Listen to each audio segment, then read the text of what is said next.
Do you have an area where you store your cookbooks? Could it use some cleaning out? Well, in today's episode of Maximize Monday, that's exactly what I'm going to be doing. Going through my recipes and cookbooks. So stay tuned.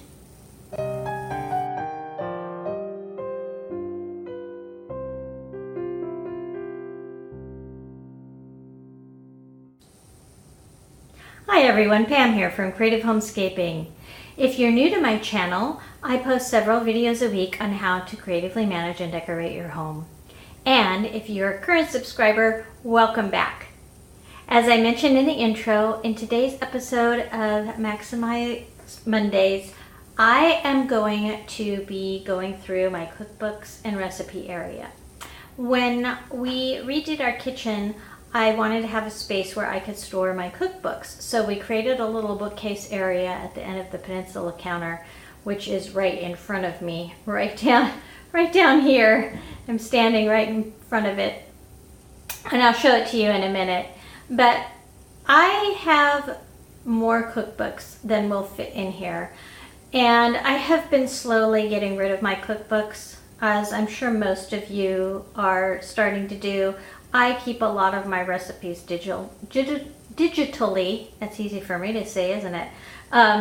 So I keep a lot of them in a digital format. Maybe that's a better way to put it. And I don't use so many cookbooks anymore. I do have a few that I use quite regularly, so I do want to keep those. But I really like looking through cookbooks, but I don't often make a lot of the recipes out of them anymore. So I have to be realistic, and in my effort to minimize my belongings so I can maximize the space I have around me, I'm going to go through this bookcase. So come along and join me, and hopefully it'll give you a little motivation to do the same.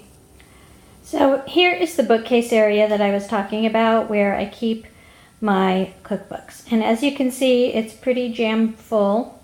I'll take you on a little bit of a tour, starting from the top. So on this top shelf, I have some very short cookbooks, my recipe box, and then some binders in which I've been storing some recipes like printed off the internet or got out of magazines, that sort of thing. A couple of cookbooks I'd like to be able to put in a better area and make more room for them, because I am mostly cooking keto foods now. The second shelf is one that I think I can move some cookbooks out of. I have a lot of Martha Stewart cookbooks here. I just love her cookbooks. I love looking through them. Some of them are more for just like overall holidays, and they don't necessarily need to be here. So there's a couple of Christmas books which have lots of things having to do with the holidays and Christmas, not just cooking. So I'm thinking I may move those into another bookcase to free up some space in here. And then on the bottom shelf is where I have the bulk of my cookbooks. And there's a couple in here that are one of my daughter's, but there are quite a few in here I think I can purge and get rid of because I'm not using them anymore. So I'm going to go through here and then try to get rid of some things. So stay tuned and I'll show you what I was able to purge and what it looks like afterwards. Okay, I have a whole bunch of cookbooks I found to get rid of. So this stack over here, I have never made anything out of them. And I really like looking at the recipes in them, but they're just taking up room and I'm not using them. And then I have a whole stack of Atkins cookbooks right here that I used to use when I first started eating low carb, but a lot of the recipes are outdated. They use products that aren't available anymore, or they use soy products, which I am trying to avoid. So I'm just going to go ahead and get rid of those because I haven't used recipes in them in years also. And then I have this stack here of cookbooks The one on the bottom, that Boys and Girls Cookbook, it's falling apart, so I'm going to get rid of it. That was my very first cookbook when I was little. I think we got it by sending in some box tops when I was like 3 or 4 years old. And I used to use it a lot when I was little. And then there's a Better Homes and Garden cookbook on top of that. That was one I used a lot when I was younger. Had lots of good recipes in it. It's kind of beaten up now. And then these other two, I've never used anything out of them. This top one was a free one that Costco used to give out.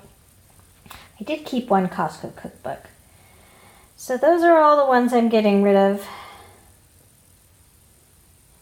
And then here's a look now at my bookcase. So I still have my recipe box on the top with a couple of shorter cookbooks, and then one very large cookbook from Williams-Sonoma, and then my recipe binders.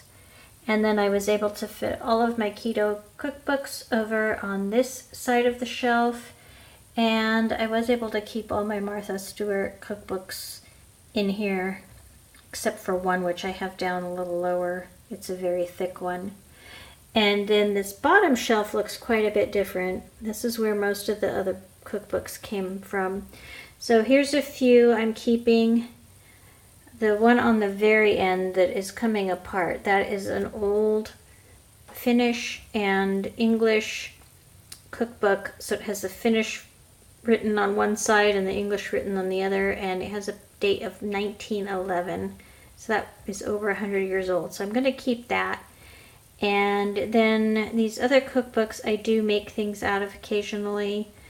This pasta one is my daughter's, so I'm hanging on to that.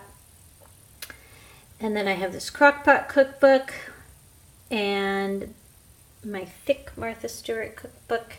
And then this is one I put together of recipes that my mother used to make. So I had them all bound in this cookbook, and I gave that out as presents to my siblings after my mother passed away. So that's a very special one for me. I'm not getting rid of that. But I'm really happy with how this looks. It's a lot neater now, and I can get to everything a lot better. And I was able to get rid of all of these things here that were just taking up space and weighing us down that we didn't use.